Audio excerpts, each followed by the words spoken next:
Assalamu alaikum. I am Munira from BHSS Yunsu, subject biology for class 9th. Our chapter is natural resources and today's topic is water. अगर हम water की बात करें तो जो हमारा हाइड्रोस्फीयर आता है उसमें सारी वाटर बॉडीज आती है जैसे कि ओशंस लेंगे पॉन्ड्स रिवर्स लेक्स वगैरह सब All water bodies like oceans, rivers, lakes, etc. constitute the hydrosphere. जो हमने पढ़े कि बायोस्फीयर के layers atmosphere hydrosphere and lithosphere atmosphere हमने पढ़ा आज हम हाइड्रोस्फीयर के बारे में पढ़ेंगे तो जो ये वाटर बॉडीज हैं वो सारी किस में आती है हाइड्रोस्फीयर में Hydrosphere comprises of water that is an inexhaustible resource. अब जो हमारा water है वो है inexhaustible resource. That means it is in abundance and we can use it uh, जैसे भी हम चाहे तो ये inexhaustible है क्योंकि ये काफी सारा मौजूद है अब हम वाटर हार्वेस्टिंग की बात करते हैं ये क्या हुआ ये हम it is the capturing collection and storage of rainwater and surface runoff for filling either small bodies or recharging groundwater ये एक ऐसा फिनोमिना हम बोलेंगे या टेक्निक बोलेंगे जिससे हम पानी को कैप्चर करते हैं कलेक्ट करते हैं और फिर स्टोर भी करते हैं किसको एक तो रेन वाटर को और सरफेस रन वाटर को या किसी स्मॉल बॉडीज में या अंडर ग्राउंड वाटर में ये स्टोर करके रखते हैं ताकि जब हमें ज़रूरत हो इसकी तो हम यूज़ करें अब इसके बेनिफिट्स क्या है वाटर हार्वेस्टिंग के इट इंश्योर्स वाटर अवेलेबिलिटी जैसे कि हमने कहा कि ये इनएग्जॉस्टिबल रिसोर्स है तो अगर जब हम वाटर हार्वेस्टिंग के बेनिफिट्स की बात करते हैं ये अवेलेबल हमें थ्रू आउट रहता है जब हमें चाहे हमें वाटर अवेलेबल होता है इस टेक्निक से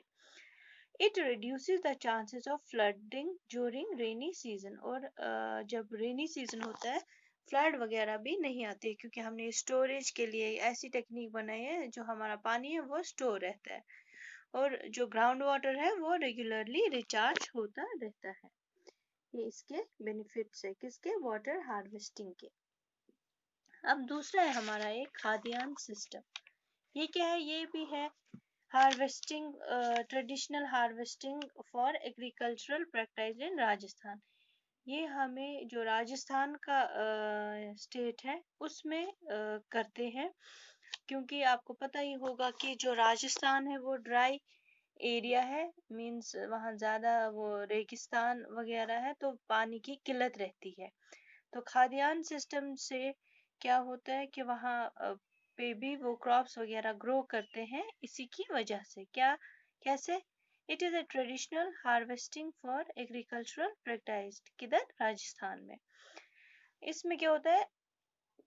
आप ये देखेंगे पिक्चर ये आधी आई है यहाँ से जो है ट्रीज वगैरह है तो फिर इसको स्लोप होता है कैचमेंट एरिया हम कहते हैं फिर स्लोप होता है ये आपको थोड़ी सी नजर आएगी ये आधी आई है तो एम्बार्कमेंट्स होते हैं वहां से पानी जाता है तो इसके पीछे ही एक वेल बनाया होता है ताकि जो पानी इस स्लोप से गिरे फिर वो परकुलेट्स हो जाता है किधर उसी डाग वेल में तो इस तरह से हमारा पानी जो है रिजर्व रहता है तो हम यहाँ पे क्रॉप्स वगैरह ग्रो कर सकते हैं अब क्या है खाद्यान्न system it consist of very long earthen embankments down the slope of catchment areas तो ये आपको स्लोप तो नजर आ रहा है ये यहाँ से हम क्या करते हैं हम यहाँ से क्रॉप्स वगैरह ग्रो करते हैं which help in retaining run of water जो हमारा run of water है वो retain हो जाता है इस सिस्टम से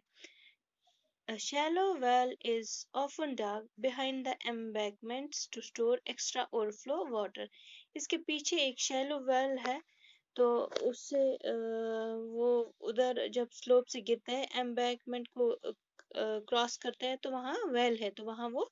स्टोर रहता है, जो ओवरफ्लो वाटर होता है वो वहाँ स्टोर रहता है, और जब हमें फिर चाहिए होता है तो हम वो यूज कर सकते हैं. The stored water slowly percolates down into the ground. तो the area is then used for growing crops and for vegetation. तो इस तरह वो जो एरिया है हमने रखा होता है वेजिटेशन और क्रॉप्स के लिए, हम उस वक्त यूज कर सकते हैं. अब एडवांटेजेस क्या है वाटरशेड मैनेजमेंट की? Growing more trees in watershed areas, increasing the retention of more rainwater and protection of soil from erosion.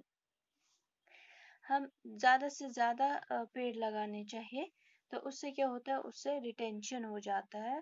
मतलब रेन वाटर का, और हमारी सॉइल को भी ये प्रोटेक्ट करता है इरोजन से, मतलब जो ऊपर की सतह है वो ठीक रहती है इससे. वाटरशेड मैनेजमेंट में जो हम ट्रीज ग्रो करते हैं ज़्यादा से ज़्यादा, it enhances the productivity that increases the income of watershed community. ये हमारी प्रोडक्टिविटी को भी enhance करता है, increase करता है, और ये ड्रॉट और फ्लड को भी reduce करता है. It increases the life of downstream dam and reservoirs because of less silting. इस तरह हमें ये वाटर जो है फिनिश होता है. कल हम वाटर पोल्यूशन के बारे में पढ़ेंगे. Till then, thank you. Goodbye.